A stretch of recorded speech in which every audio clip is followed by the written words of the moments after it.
सुन रहे हैं मृत्विका के साथ सीईओ's कॉन्ट्रैक्ट मैरिज, जिसे लिखा है हलीमा खान अर्ली बर्ड ने। भाग 1। ईशा, ईशा, ईशा, तुम्हें सुनाई दे रहा है? ईशा! ईशा की माँ गुस्से में चिल्लाई, दादी प्लीज बचा लो, मुझे नहीं जाना किसी फैशन शो में शो पीस बनके। ईशा ने दादी की तरफ उम्मीद भरी नजरों से देखते हुए कहा, बेटा तेरी माँ को कौन समझाएगा जो अपनी ही बेटी की बोली लगाए फिरती है। तू तो मासूम है मेरी बच्ची। दादी इतना ही बोली कि तभी अर्चना चिल्लाते हुए बोली, व्हाट नॉनसेंस ईशा, ये हरकतें कब जाएंगी तुम्हारी? दादी के पल्लू के पीछे छिपना कब छोड़ोगी तुम? और फिर अर्चना दादी जी की तरफ देखते हुए बोली, लीजिए, खुश हैं आप? मेरी बेटी को अपने जैसी बना दिया, अब तो सुकून मिल गया ना आपको? फिर अर्चना ईशा की तरफ देख भड़कते हुए बोली, ईशा ये नया जमाना है, थोड़ा आगे बढ़ो, खुद को बदलो और ये बहनजी वाला चोला पहनना छोड़ दो। तुम जैसी लड़कियों को कोई पसंद नहीं करता। लड़कों को भी आजकल बोल्ड लड़कियां चाहिए। हे भगवान, कैसे समझाऊं इस पागल को? अरे मुझसे सीखो, मॉडलिंग की दुनिया में नाम है मेरा, और जिस ब्रांड का मैं एडवर्टीजमेंट करने जा रही हूँ उसके लिए मॉडल्स की भीड़ लगी हुई है। लेकिन मैं चाहती हूँ मेरी अपनी बेटी मॉडल बने, तुम्हें लॉन्च करना चाहती हूँ मैं। तभी दादी जी अपनी तरह से समझाते हुए बोली, अरे भगवान से डर अर्चना, क्यों इस मासूम की बोली लगाने चली है? सैकड़ों मर्दों के सामने छोटे कपड़े पहन के नचाएगी इसको तो? अरे माएं तो ऐसी होती हैं जो अपने बच्चों को ढक के रखती हैं, लोगों की बुरी नजरों से बचा के रखती हैं, और तू है कि अपनी ही बेटी को बाजार में उतार रही है। ये सुन अर्चना भी भड़कते हुए बोली, ओह शट अप, मेरी बेटी को भी आपने ना अपने जैसा ही बना दिया है। इसका ध्यान आजकल बस पूजा पाठ और आप में ही रहने लगा है। अरे बेटी मेरी है ना, तो इसका फ्यूचर भी मैं डिसाइड करूंगी, आप नहीं। मैं इसको कपड़ों में लेकर जाऊं या बिना कपड़ों के, आपको क्या मतलब इससे? तभी ईशा एक बार फिर रिक्वेस्ट करते हुए बोली, मॉम प्लीज मुझे नहीं करनी मॉडलिंग, नहीं जाना वहां। प्लीज माँ, प्लीज मत करिए, नहीं बनना मुझे बाजारू औरत, प्लीज माँ, हाथ जोड़ती हूँ मैं। ये देख अर्चना गुस्से में आंखें दिखाते हुए बोली, चुप रहो ईशा, जल्दी से तैयार होकर आओ, तुम्हारी नाप लेंगे वो लोग। आज फालतू बात नहीं सुननी मुझे। ये सुन ईशा की नजरें नीची हो गईं। उसकी आंखों में आंसू छलक आए। अपनी माँ के आगे कहाँ उसकी चलती थी।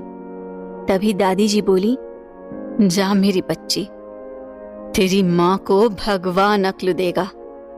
जा तू, देखना तेरे लिए भी कोई राजकुमार आएगा जो तुझे इस दलदल से निकाल के लेकर जाएगा। ईशा रोते हुए भाग गई। उसने अपने पापा के पास जाकर उनसे भी रिक्वेस्ट की, लेकिन वो भी अर्चना से डरते थे। फिर वो क्या ही उसकी मदद कर सकते थे। उन्होंने भी ईशा को समझाते हुए कहा, अरे बेटा, कर लो जो तुम्हारी माँ कह रही है, जाओ, चली जाओ ना। ईशा बेमन से तैयार होकर चली गई। कुछ ही देर में वो मॉडलिंग वाली जगह पे आ पहुंची। वहां जगह जगह मॉडल छोटे छोटे कपड़े पहने फिर रही थी और ईशा खुद को बड़ा अनकंफर्टेबल महसूस कर रही थी। तभी एक ब्राउन आंखों वाला लड़का, जो दिखने में किसी अंग्रेज जैसा लग रहा था, अर्चना के पास आया और बोला, हे मिसेस अर्चना। उसे देख अर्चना भी मुस्कुराते हुए बोली, ओह हे यहान, कैसे हो तुम? इससे मिलो, ये मेरी बेटी है ईशा, और ईशा इनसे मिलो, ये हैं the business tycoon Ahaan Chopra. Isha ने चेहरे पे बनावटी मुस्कुराहट लाते हुए अहान की तरफ देखा तभी अर्चना बोली, तुम दोनों बातें करो, मैं अभी आई। और ये बोल अर्चना एक तरफ चली गई। इधर अहान ईशा की तरफ देखते हुए बोला, हे ईशा जी, तो आप भी इस अंधी दुनिया में कदम रख चुकी हैं। चलिए, मुझे बेसब्री से इंतजार था आपका। ये सुन ईशा बोली, देखिए मिस्टर, आप जो भी हैं, ना तो मुझे आप में इंटरेस्ट है ना आपकी बातों में, तो दूर ही रहिए मुझसे। प्लीज देखिए। अहान कुछ बोलने को हुआ, तभी पीछे से अर्चना की आवाज आई, ईशा इधर आना, अपना साइज बताओ आकर। Excuse me. ईशा बोल के वहां से जाने को हुई तो अहान बोला, अरे जाइए जाइए। फिर अहान ने एक तीखी सी नजर ईशा पे डाली और मन ही मन बोला, मिस ईशा, तो आज तुमसे मुलाकात हो ही गई। मछली खुद जाल में फंसने आ गई। आखिर क्या इरादे हैं अहान के? क्या ईशा किसी मुसीबत में फंसने वाली है? जानने के लिए सुनिए अगला एपिसोड सिर्फ प्रतिलिपि FM पर।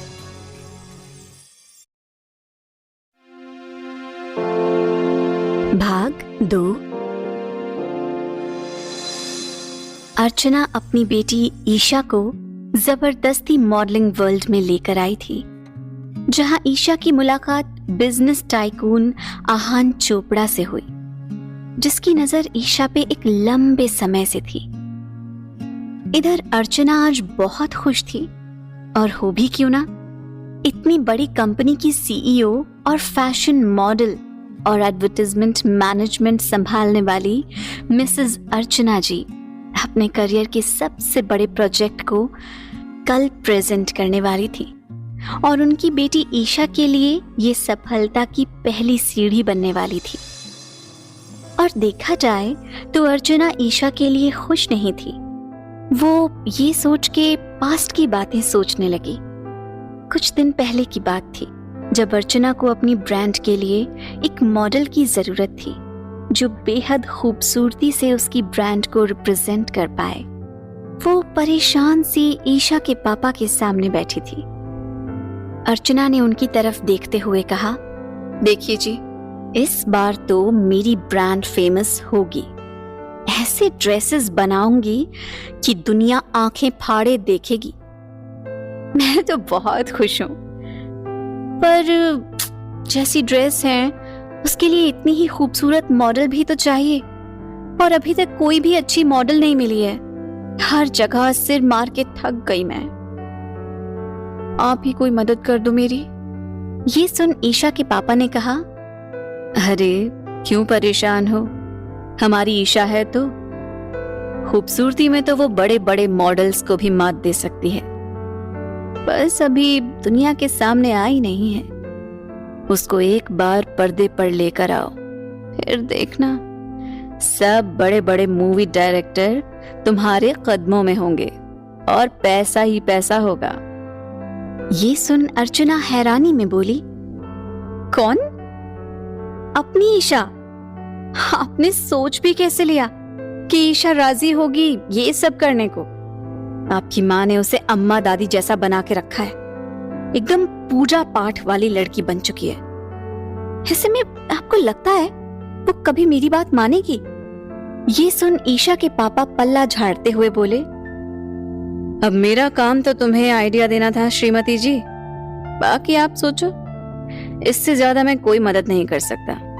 अगर मैं माँ के सामने बोलूंगा तो मुझे तो जोरू का गुलाम कहेंगी, इसलिए मेरे से तो उम्मीद ना रखो। ठीक है, मैं सोचती हूँ कुछ। ईशा को मनाना आसान तो नहीं, लेकिन मैं कोशिश करूंगी।